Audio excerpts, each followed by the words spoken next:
이번 시간에 다룰 내용은 신약 개론입니다. 개론이라는 말은 글자 그대로 개괄적인 내용을 다룬다. 그래서 개론이라고 합니다. 개론 혹은 통론이라는 것은 이 전체를 아우르는 큰 맥을 잡고 흐름을 이해하자는 것이지, 지엽적인 부분까지 세세한 부분 하나하나를 깊이 있게 다루지는 않습니다. 자, 그래서 신약 성경 전체의 흐름을 꿰뚫고 신약 성경을 구성하는 27권의 각 책들이 어떠한 목적과 어떠한 배경 가운데 기록이 되었는지, 또한 이 말씀의 핵심적인 주제는 무엇인지 그런 것들을 알아보는 것이 이 강좌의 목표입니다. 항상 오실 때에는 킹제임스 흥정역 성경을 휴대하고 오시기 바랍니다. 조금 불편하시더라도 직접 성경을 넘겨보면서 찾아보면서 읽어야 할 때가 있습니다. 스마트폰 앱을 사용하는 것도 빨리 검색하는 데는 도움이 되는데, 동시에 두세 곳을 펼쳐가지고 넘기면서 비교하기는 종이로 된 성경이 가장 좋습니다.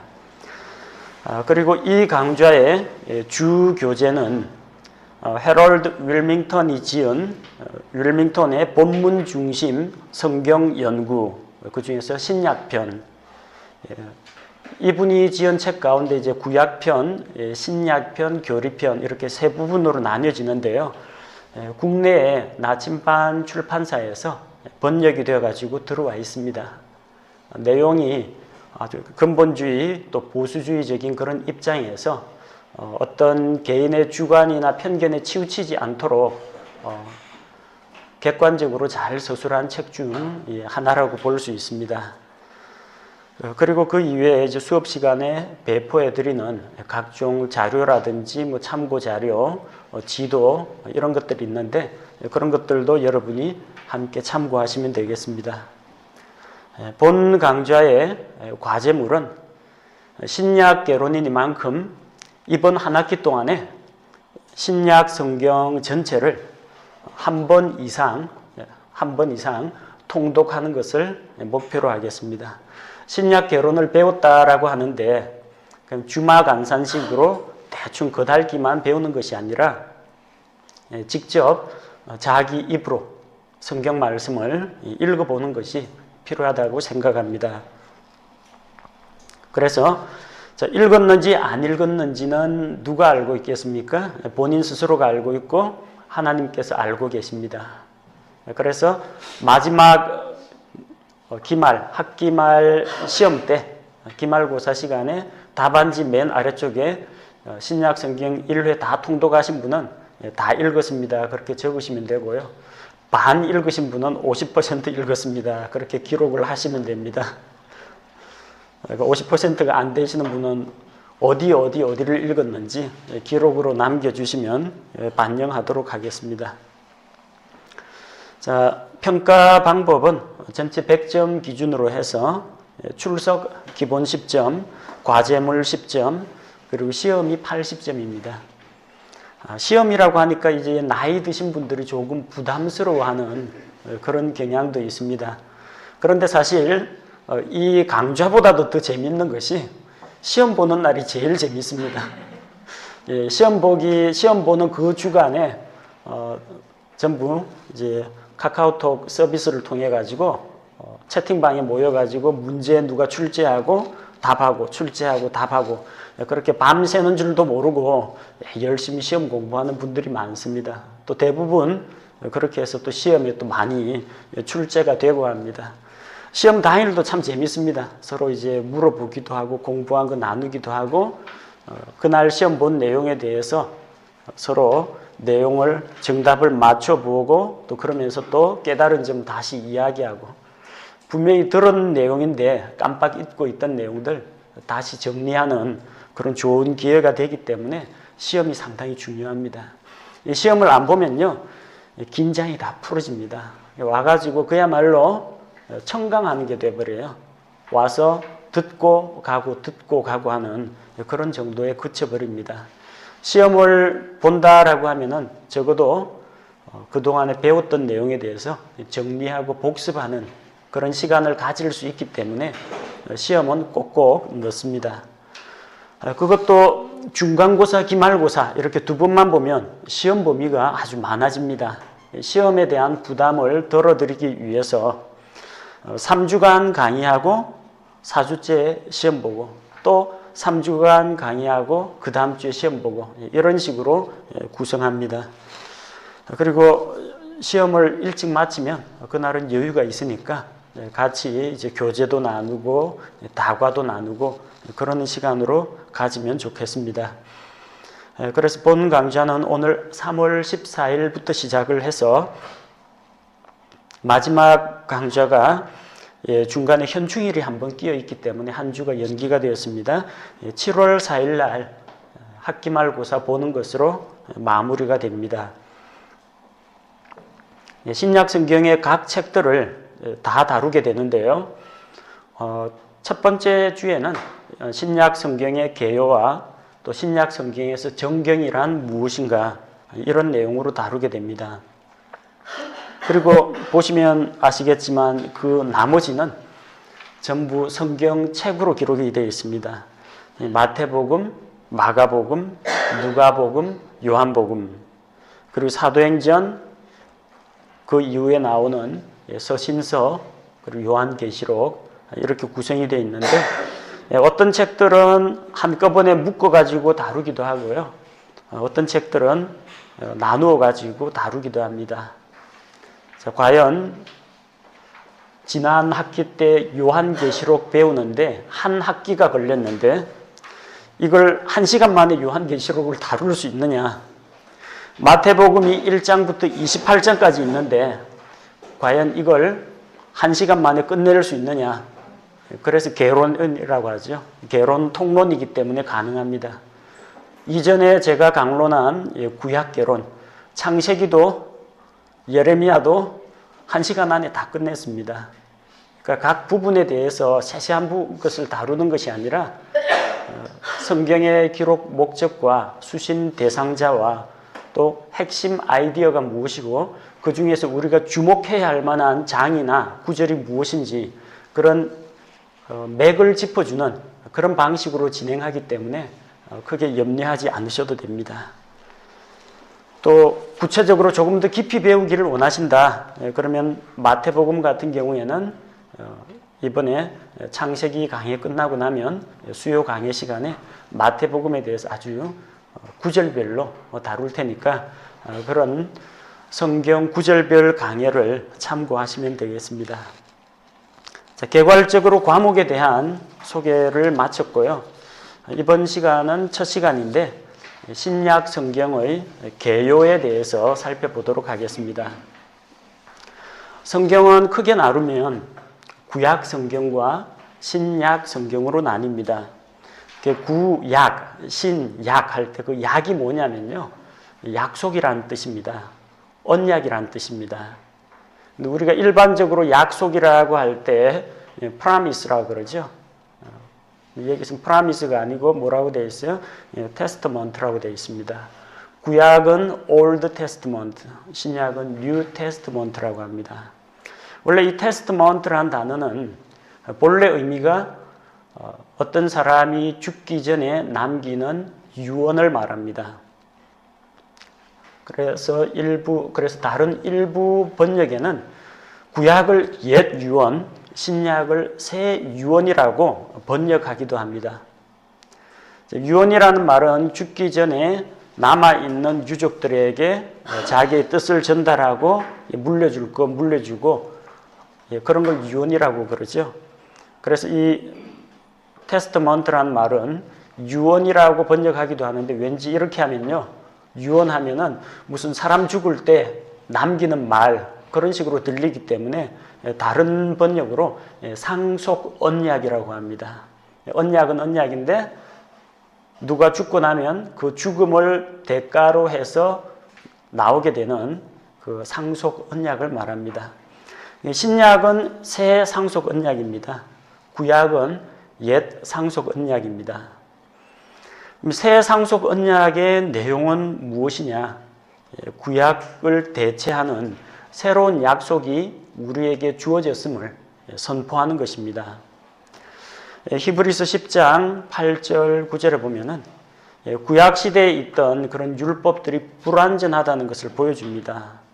율법도 죄를 깨닫게는 하지만 죄를 없이 하지는 못합니다. 제사장도 있지만 이 인간 제사장은 연약합니다. 자기도 죄인이에요. 제사장도 나이 들고 병들면 죽습니다. 영원토록 잊질 못합니다. 제사장도 불완전합니다. 희생물은 그 당시에 짐승 희생물, 소나 양이나 염소나 비둘기를 잡아가지고 하나님께 드렸는데 이것은 일회용입니다. 한 번 쓰면 다시 쓸 수가 없어요. 한 번 사용하면 그 짐승은 죽습니다. 그 죽음과 그 생명의 피로 죄를 덮어주는 역할을 했어요. 다음에 또 다른 죄 지으면 어떡합니까? 또 다른 생명 하나를 죽여야 됩니다. 구약시대에 얼마나 많은 짐승들이 죽어나갔겠어요. 그 희생제사는 끊임없이 계속되어 왔습니다. 희생제사로 그 죄 문제가 완벽하게 해결되지 않았기 때문입니다. 구약시대에는 하나님께 예배드리는 그런 성소가 있었습니다. 성소 안에 여러 가지 성소의 기구들이 있었습니다. 자, 그런데 이 모든 것들을 대체하는 불완전한 율법, 인간 제사장, 한 번밖에 써먹을 수 없는 희생물, 땅에 있는 성소나 성전, 이런 것들을 대체하는 더 좋은 것들이 왔다는 겁니다. 율법을 대체하는 하나님의 은혜가 임했고요. 인간 제사장이 아니라 영원토록 살아계시는 하나님의 아들 예수 그리스도께서 우리의 대제사장이 되어주셨고, 그분께서 자신의 몸을 단번에 드림으로 말미암아 한 영원한 희생물을 하나님께 바쳤고, 또 그 희생제사의 효력은 영원하게 되었습니다. 땅에 있는 성소가 아니라 저 하늘에 있는 성소에 그분께서 자신의 피를 바침으로 말미암아 우리의 모든 죄 문제를 해결하시고 죄를 제거하시고 모든 불법에서 우리를 깨끗하게 만들어 주셨습니다. 그래서 이제 더 나은 것이 왔다는 겁니다. 예수 그리스도의 피로 말미암아 이제 신약 시대를 여시고 그분의 죽음으로 말미암아 새 상속 언약이 시작이 됩니다. 상속 언약이니까 뭐 상속을 받아야 할 거 아닙니까? 뭘 받았습니까? 하늘에 속한 모든 영적인 복들을 우리가 상속받게 되었습니다. 하나님의 성품에 참여할 수 있는 그런 특권을 우리에게 주셨고요. 또한 죄 용서, 하나님의 양자가 되는 이런 복들을 우리가 상속받게 되었습니다. 예수 그리스도의 십자가의 죽으심과 그분의 피로 말미암아 상속 언약을 세워주셨습니다. 자, 그래서 이 테스트먼트라는 것은 상속 언약이다, 그렇게 이야기를 했는데, 그럼 구약과 신약 가운데에서 신약 시대는 언제부터 시작하느냐는 겁니다. 많은 사람들이 신약 시대의 시작을 신약 성경이 시작하는 마태복음으로부터 꼽고 있습니다. 마태복음에서 예수님이 세상에 사람의 몸으로 탄생하시는 게 기록되어 있기 때문입니다. 자, 그런데 예수님이 탄생하시는 것을 기준으로 잡으면 어떤 문제가 생기느냐? 마태복음에서 또 누가복음에서 예수님께서 태어나신 다음에 할례를 받으셨어요. 자, 신약 시대에 예수 그리스도의 피로 말미암아 이제 모든 율법을 완성하시고 행위가 아닌 하나님의 은혜로 믿음을 통해서 구원을 얻는 이 신약 시대에 할례를 받습니까? 유대인들은 할례 받습니다. 그러나 우리 신약 교회 성도들은 할례를 받지 않습니다. 예수님 할례 받으셨어요. 또 아들을 낳고 마리아가 정결케 하는 의식을 행하기 위해서 비둘기 새끼 2마리를 가지고 하나님 앞에 희생제물을 드렸습니다. 예수님 활동하던 그 당시에 성전도 있었고요. 성전 안에 제사장도 있습니다. 제사장이 짐승 희생을 잡아서 하나님께 바칩니다. 자, 신약 시대에 교회 와가지고 양이나 염소 끌고 와서 잡습니까? 그거 안 합니다. 신약 시대는 안 합니다. 근데 예수님 당시에는 했었다고요. 예수님 당시에 예수님께서 11조에 대해서 말씀하셨습니다. 바리새인들은 박하와 채소와 회향과 이런 것들에 대한 조그마한 채소 하나까지도 11조를 하나님께 꼬박꼬박 바쳤습니다. 왜 그렇습니까? 율법에 11조를 바쳐야 한다. 유대인들은 바쳐야 합니다. 그런데 신약 서신 어디에도 하나님께 풍성히 드린다. 인색함으로나 억지로 하지 말고 즐겨낸다.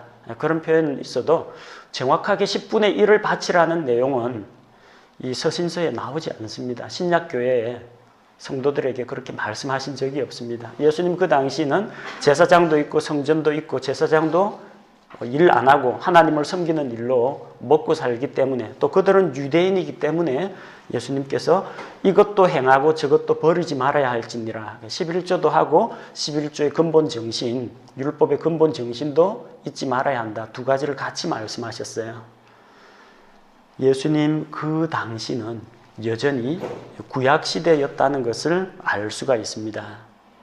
신약시대는 무엇으로부터 시작합니까? 신약시대는 예수 그리스도의 피 흘리심으로부터 시작합니다. 마태복음 26장 28절에 이것은 죄들의 사면을 얻게 하려고 많은 사람을 위하여 흘린 나의 피, 곧 새 상속 언약의 피니라. 마지막 만찬 때 주님께서 포도즙이 담긴 잔을 가지고 이것이 새 상속 언약의 피다. 많은 사람을 위하여 흘린 나의 피다. 그렇게 말씀하셨는데 그 잔에 담긴 것이 예수님의 혈액이었습니까? 포도의 즙이었습니까? 포도즙이에요. 그때 예수님께서 피를 흘리진 않으셨어요. 언제 피 흘리셔요? 십자가에 달리셔서 피를 흘리셨습니다.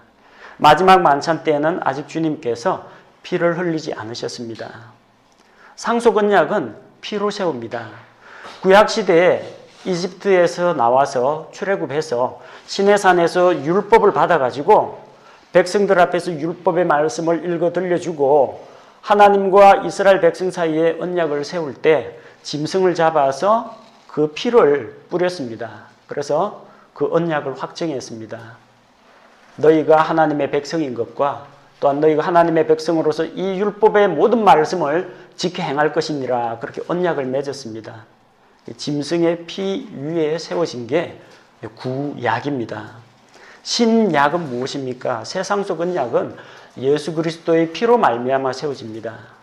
따라서 예수 그리스도의 출생이 신약 시대의 시작이 아니고 예수 그리스도의 십자가에 피 흘려 죽으심이 신약 시대의 시작이라는 겁니다.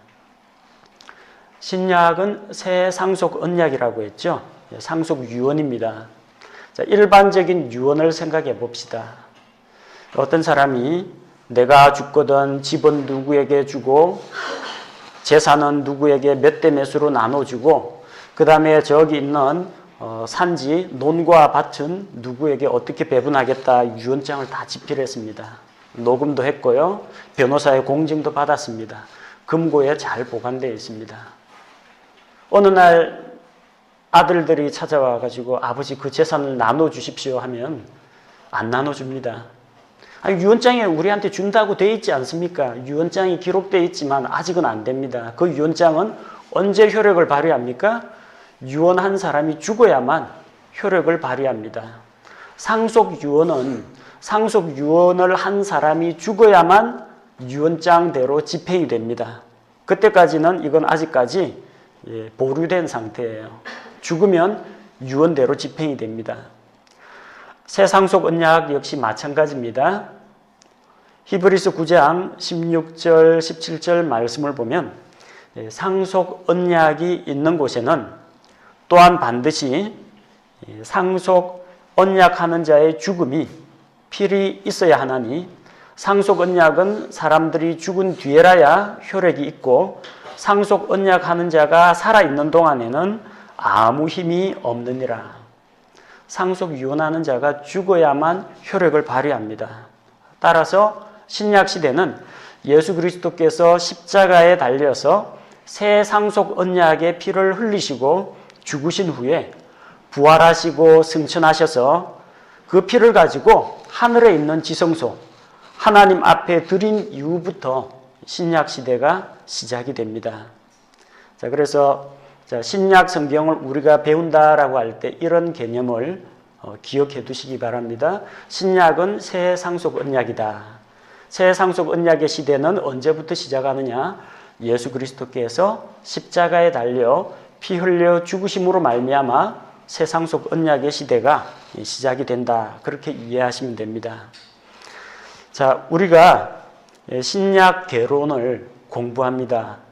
왜 신약 성경을 공부하는지 그 이유를 몇 가지로 정리해 보겠습니다. 첫 번째는 신약 성경에서 하나님의 계시가 완성되기 때문입니다. 하나님의 계시라는 것은 하나님께서 자신에 대한 진리를 사람들에게 나타내 보이시는 것을 계시라고 합니다. 감추어 있던 것, 베일에 쌓여 있던 것을 드러내는 것을 계시라고 합니다. 그 계시의 말씀은 어디에 기록되어 있느냐? 신구약 성경 66권 안에 기록이 되어 있습니다. 구약 성경 39권만으로는 불완전합니다. 왜냐하면 신약 시대에 하나님께서 계속해서 예수님을 통해서 사도들을 통해서 복음 전도자들을 통해서 자신의 계시를 주셨기 때문입니다. 하나님께서 이끌어 가시는 전체 인류의 역사는 창세기부터 시작해서 요한계시록에서 마무리가 됩니다. 따라서 신약 성경을 빼놓고는 하나님의 계시가 완성되었다고 볼 수가 없어요. 신약 성경이 있어야만 이 구약 시대로부터 계시하신 하나님이 점진적으로 자기를 보여주신 하나님이 이 마지막 때에 자신에 대한 진리를 우리에게 종합적으로 더 구체적으로 보여주셨는데 그 모든 내용이 바로 우리가 가지고 있는 신약 성경에 기록이 되어 있습니다. 따라서 신약 성경을 소홀히 해서는 안 됩니다. 구약 성경에 수많은 예언들이 기록되어 있습니다. 예수 그리스도 메시아가 오신다는 그런 예언은 물론이고 인류의 역사에 대한 이야기 그리고 마지막 날들에 대한 이야기 이런 것까지 다 기록이 되어 있어요. 그런데 그 많은 예언들이 결국 신약 시대에 와서 하나하나 성취가 되어가는 것을 볼 수가 있습니다. 구약에서 예언된 내용들이 신약 시대에 성취가 됩니다. 물론 신약 성경 안에도 예언의 말씀들이 나옵니다. 그것은 마지막 날들의 성취가 될 것입니다.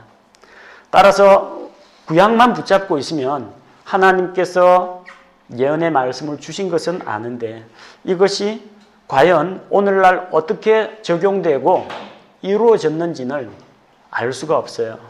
신약 성경이 짝을 맞춰줘야만 구약과 신약을 우리가 한눈에 볼 때에만 예언과 예언의 성취를 비교해 볼 수가 있습니다. 또 신약 성경은 구약에서 이야기하고 있는 예수 그리스도, 예수 그리스도, 구약은 오실 예수 그리스도에 대해서 기록하고 있고요. 신약은 세상에 오신 예수 그리스도와 다시 오실 예수 그리스도에 대해서 기록하고 있습니다. 요한복음 5장 39절 40절 말씀과 같이 사람들이 영원한 생명을 얻는 줄로 생각하고 성경을 통해서 영원한 생명을 얻는 줄 생각하고 성경 말씀을 묵상하고 상고합니다. 그러나 이 성경 말씀이 결국은 예수 그리스도에 대한 것이라는 것을 우리가 알고 있어야 합니다. 신약 성경에는 약속대로 오신 예수 그리스도의 생애와 또한 그분께서 가르치신 교리를 보여줍니다. 그래서 그분께서 가르치신 교리, 그분의 삶과 그분의 십자가 죽음과 그분의 부활, 이것을 신약 성경을 통해서 우리가 알 수 있기 때문입니다. 또 우리가 왜 신약 성경을 공부하느냐? 신약 성경은 우리가 믿어야 할 주요 교리들을 다루기 때문입니다. 물론 구약에도 교리적인 내용들이 나옵니다. 하나님의 속성과 성품과 사탄의 정체와 세상의 종말과 죄에 대한 이야기들 다 나옵니다. 근데 구약 성경은 그런 교리들과 함께 역사와 교훈과 경고와 위로를 주는데 주 안점을 두고 있습니다. 반면 신약 성경은 우리가 무엇을 믿어야 할지, 우리가 무엇을 믿지 말아야 할지, 이것이 올바른 교리인지 잘못된 교리인지 분명한 지침을 우리에게 제공해 주고 있습니다. 그래서 구약 성경과 더불어서 신약 성경은 하나님, 예수 그리스도, 성령님, 성경, 죄와 심판, 구원, 교회, 사탄과 천사들, 천국과 지옥, 종말, 이런 모든 것들에 대한 교리를 우리에게 가르쳐 줍니다. 또한 신약 성경은 우리가 어떻게 살아야 할지를 가르쳐 줍니다. 이 그리스도인이 예수 그리스도 믿고 구원받았다. 한 번 구원은 영원한 구원이다. 최소한 지옥은 안 가겠구나. 마음대로 살아도 어쨌든 천국은 간다. 이런 것만 생각하고 넉넉히 구원받고 끝나는 그런 목적으로 기록된 것이 아니라는 겁니다. 여러분 성경 가운데에서 구원받으려면 한 10구절에서 20구절만 알면 구원받습니다. 복음에 대해서 이해할 수 있습니다. 나머지 그 두꺼운 책들이 다 왜 기록되었습니까? 우리로 하여금 하나님에 대해서 더 깊이 알고 인간이 어떤 존재인지 알고 어떻게 죄와 싸워서 이길 것인지 그분의 거룩한 성품과 형상을 닮아갈 것인지 영적인 성장을 위해서 기록된 겁니다. 믿음으로 구원받은 자는 믿음으로 살아가야 합니다. 그래서 믿음에서 믿음으로 이르게 합니다. 구원받고 끝나는 게 아닙니다. 구원받은 성도들이 말과 행실과 성품과 열매 맺는 삶을 위해서 어떻게 살아가야 할지를 신약 성경이 자세하게 보여주고 있습니다. 또한 신약 성경은 하나님의 왕국 계획이 완성되는 것을 보여줍니다. 성경 전체를 아우르는 주제가 있다면 그것은 하나님의 왕국입니다. 왕국에 대한 이야기예요. 하나님께서 자신의 왕국을 건설하셨습니다. 하나님의 통치권이 인정받고 하나님이 영광 받으시는 세계가 하나님의 왕국입니다. 그래서 하늘에 있는 피조물들, 창조물들 만드셨어요. 그룹들과 스랍들과 천사들과 이런 존재들을 만드셨고 그곳에서 하나님의 왕국이 시작이 됩니다. 또한 그 왕국이 하나님의 창조세계 땅에도 이루어지도록 하나님께서 에덴의 동산을 만드시고 거기에 자기의 형상을 닮은 사람들을 두시고 그들과 교제하면서 사람들로부터 찬양과 경배를 받기를 원하셨습니다. 근데 그 왕국이 어떻게 됐어요? 아담이 하나님 대신 마귀에게 순종함으로 말미암아 세상의 통치권이 마귀에게 넘어갔습니다. 그리고 죄가 세상에 들어왔고요. 하나님께서 그 왕국을 다시 회복시켜 주시고자 아브라함을 부르시고 그와 언약을 맺으시고 이스라엘 백성들을 자기의 택한 백성으로 삼으시고 그들을 통해서 온 세계에 하나님의 영광과 말씀을 전하고자 하셨습니다. 또한 그들이 불순종하고 또 하나님을 거역할 때 하나님께서는 메시아 예수 그리스도를 보내주셨고 또 그를 통해서 예수 그리스도로 말미암아 그분을 믿는 자들을 통해서 신약 교회를 만드시고 이제 신약 교회를 사용하셔서 온 세상에 하나님의 말씀을 전하고 또 하나님의 영광을 선포하고 있습니다. 마지막 때 주님 다시 오셔가지고 죄인들을 심판하시고 믿는 자들은 그분께서 그분의 왕국에 천년왕국에 들어가게 하십니다. 천년왕국 끝나면 또 반역하는 마귀와 마귀의 추종자들을 심판하시고 영원한 왕국을 건설하실 겁니다. 성경 처음부터 끝까지가 다 왕국 이야기예요. 구약시대는 어느 왕국까지 왔어요? 이스라엘 왕국까지 왔습니다. 이스라엘 왕국이 끝이 아닙니다. 교회를 통해서 하나님께서 그분의 왕국을 확장시켜 나가시고 천년왕국과 영원한 왕국에 이르기까지 그분의 왕국 프로그램이 계속됩니다. 어디서 끝납니까? 요한계시록에서 끝나요. 신약 성경은 교회의 형성과 교회의 완성, 세상의 종말, 영원한 하나님의 왕국에 대해서 설명하고 있습니다.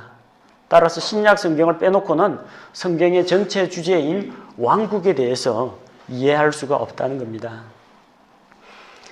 신약 성경에 나타난 주요 사건들을 살펴보면요. 제일 먼저 복음서가 나오죠. 복음서에서 예수 그리스도의 탄생과 그분의 사역, 십자가의 죽음과 부활, 승천까지의 이야기를 다룹니다. 그 다음에 이어지는 내용이 사도행전이죠. 사도행전은 역사서로서 신약교회의 형성 과정에 대해서 보여줍니다.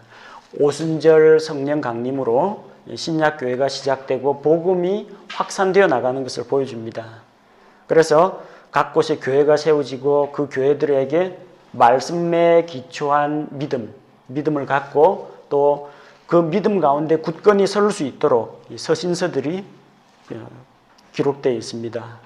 또한 마지막 때에 교회가 완성되고 이 세상에 하나님의 진노의 심판이 임하시고 또 그분께서 영원한 세계를 열어가시는 것이 요한계시록에 기록되어 있습니다.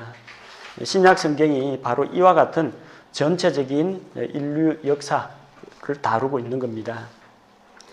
우리가 가지고 있는 신약 성경은 모두 27권의 책으로 구성이 되어 있습니다. 구약 39권, 신약 27권.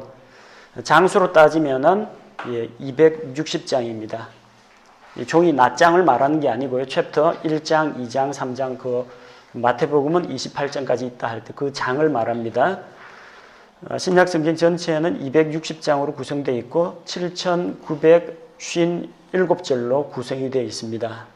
그래서 여러분이 마음을 작정하고 읽으신다면 아마 한 달 안에 여유 가지고 읽으셔도 한 달 안에 한 번씩 읽는 게 가능할 겁니다. 많이 읽으시는 분은 그보다 더 빨리 끝나기도 하고요. 조금씩 읽으시는 분은 조금 더 기간이 길어질 수도 있지만 한번 성경 전체는 조금 부담이 된다면 우선 신약 성경만이라도 한번 통독을 해보시는 것이 도움이 되리라고 생각합니다. 추천드리는 방법은 마태, 마가, 누가, 요한복음 이 순으로 읽다 보면 또 재미가 없어요. 마태복음에서 다 읽었는데 마가복음 읽으면 또 비슷한 내용이 또 나오고 합니다.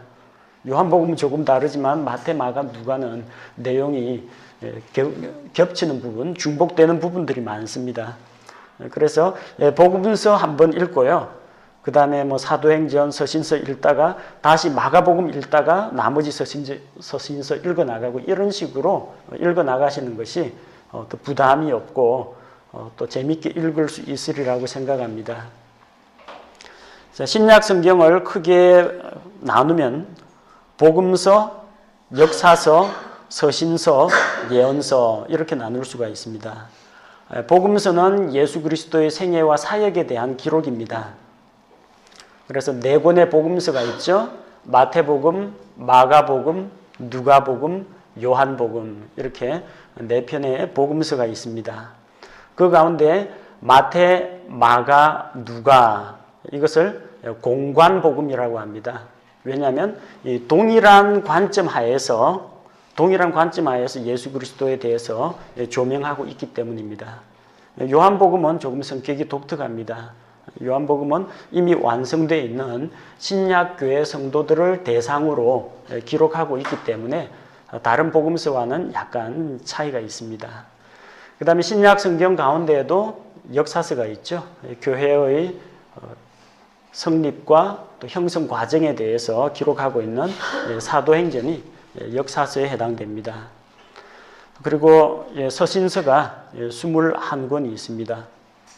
아시고 있는 것처럼 로마서, 고린도전서, 후서, 갈라디아서, 에베소서, 빌립보서, 골로새서, 데살로니가 전후서, 디모데 전후서, 디도서, 빌레몬서, 히브리서.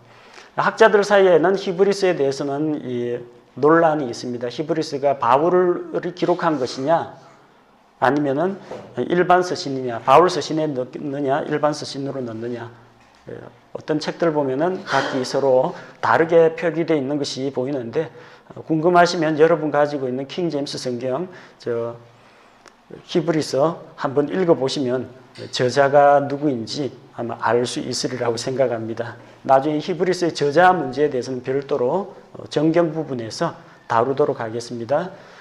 자, 그리고 일반 서신으로 야고보서, 베드로 전후서, 요한 1, 2, 3서, 유다서 이렇게 되어 있고요. 자, 야고보서는 야고보, 베드로 전후서는 베드로, 요한 1, 2, 3서는 요한. 자, 그리고 신약 성경의 유일한 예언서 요한계시록입니다. 구약에 나오는 각종 대언서들이 있죠. 이사야, 예레미야가 에스겔, 다니엘, 호세아, 그리고 그 뒤에 나오는 이 소대언서들, 그런 것과 마찬가지로 미래에 있을 일들에 대해서 하나님으로부터 받아 대언한 말씀들이 이 요한계시록입니다. 신약 성경을 읽으실 때 다음과 같은 주제와 또 각 책의 핵심적인 강조점이 무엇인지를 잘 기억해 두시면은 성경을 읽을 때 보다 더 주의 깊게 관찰하실 수가 있을 겁니다.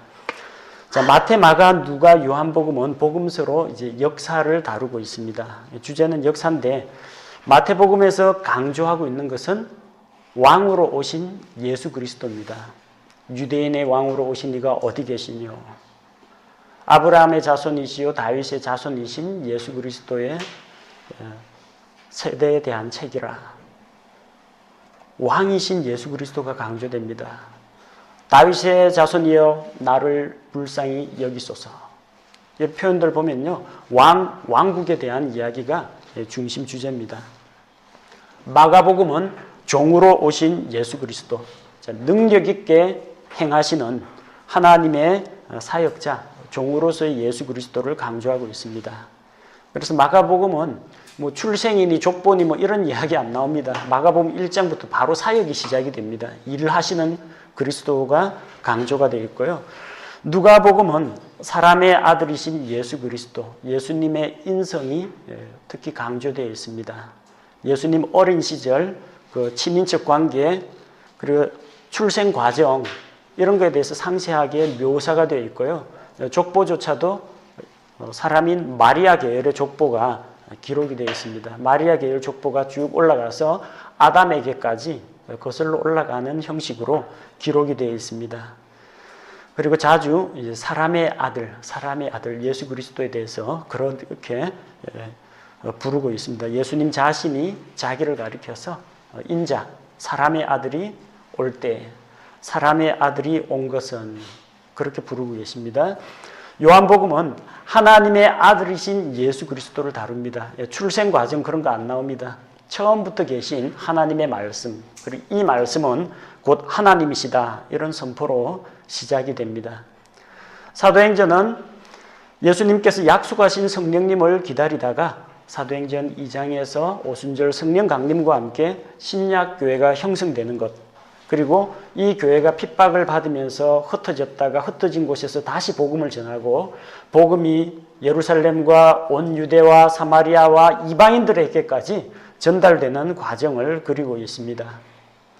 로마서는 중요한 구원에 대한 교리를 다루고 있습니다. 믿음으로 얻는 하나님의 의에 대해서 다루고 있고요.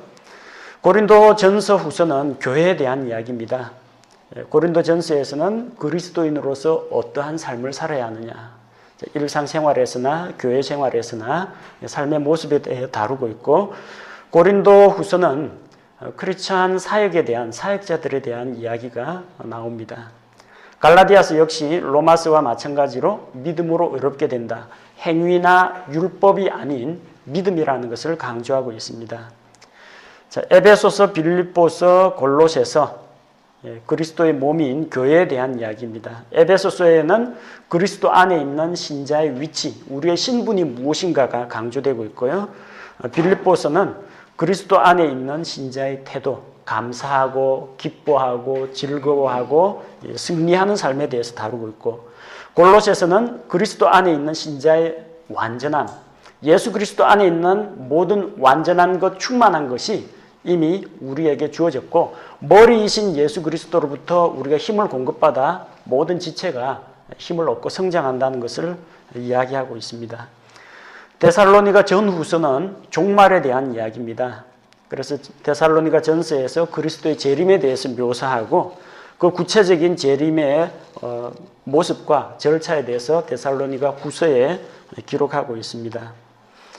자, 디모데 전서, 후서, 그리고 디도서는 교회 조직에 대해서 이야기합니다. 여러분 알고 있는 목사, 집사, 감독 이 자격 요건이 다 여기에 기록되어 있죠.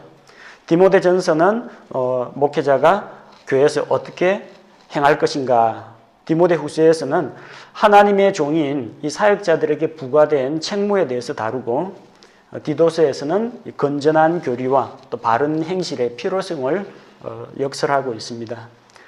빌레몬서는 한 개인에게 빌레몬이라는 사람에게 보낸 개인 서신입니다. 그래서 빌레몬의 종이었던 오네시모를 그만 용서하고 형제로 받아들이라 그런 내용이 나옵니다.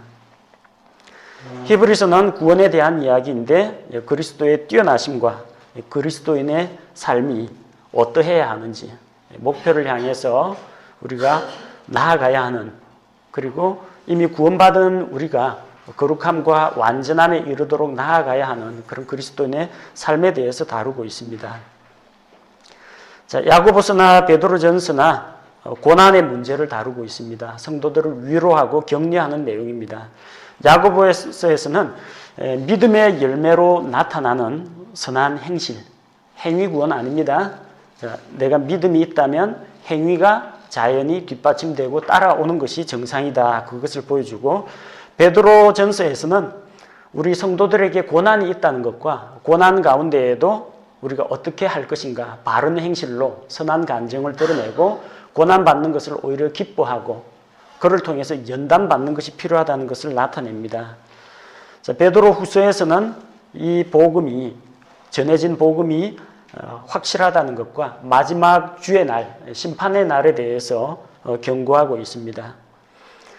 자, 요한 1, 2, 3서에서는 진정한 믿음이 무엇이고 그리스도 안에 있는 교제와 사랑이 무엇인지를 다루고 있습니다. 그리고 한편으로는 그 당시에 등장하고 있던 영지주의 이단에 대해서 경고하는 내용입니다. 유다서 역시 거짓 교사들에 대해서 경고하면서 주의 날, 심판의 날 그것을 기억하라고 경고하고 있습니다. 요한계시록은 예언서로서 마지막 때를 다룹니다. 하나님의 왕국과 그분의 구속 프로그램이 어떻게 완성이 되어서 저 영원한 세계로 우리를 인도하시는지 그래서 이런 모든 왕국 계획을 너희가 알게 되거든 어떻게 하라고 했습니까? 나아오라. 하나님께 나아오라. 성령님과 신부인 교회가 나아오라. 생명수의 셈으로 초대하는 내용이 기록이 되어 있습니다. 자, 이렇게 각 책의 신학적인 강조점이 무엇인지 주제를 알고 읽으시면 성경 말씀을 이해하는 데 더 큰 도움이 되리라고 생각합니다.